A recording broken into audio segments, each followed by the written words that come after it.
The fourth skills area in the ACES system is communication. We've all met people who are really good at communication, and it takes many forms: visual, verbal, presentations of all kinds.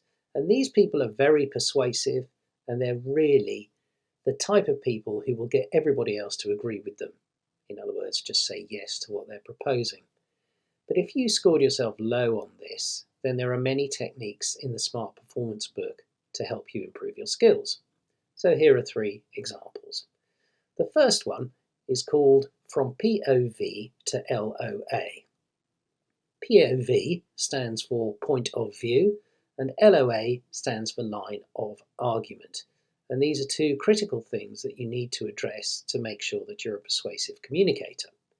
So first of all, you need a point of view. You can't just tell people stuff or give them a lot of data.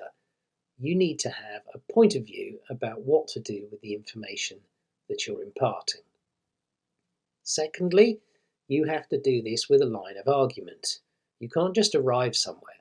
You have to show your workings and explain how you got somewhere so that somebody can carry on that journey with you and arrive and say, yes, I see what you did there and I agree with you.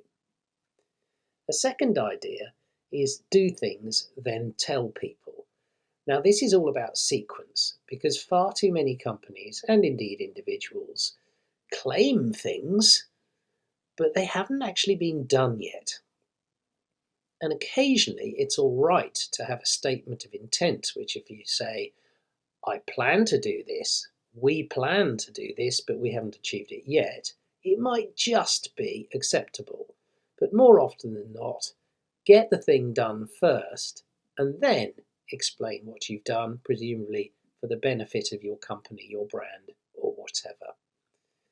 And the third point is something we call, is anyone really listening? You've probably all been in conversations and meetings where you're technically having a conversation with somebody, but do you really know that the other person is listening? And in fact, there are a whole list of types of non-listening that people do. So for example, dreaming is a simple one where someone's really not paying attention, but they are technically sitting in front of you, but they're not listening. There's another one called answer preparing, which is where they've said their bit, you're saying your bit, and in fact, all they're doing is working out what they're going to say next, but they're not listening to what you're saying. And there's another one called compulsive impulsive, which you've probably all experienced, which is someone who just says something random. It's not really connected to the conversation, but they're going to say something anyway. So these are 3 communication points, all related to the idea of being an effective communicator, and they are part of a suite of 80 techniques that are in the Smart Performance book.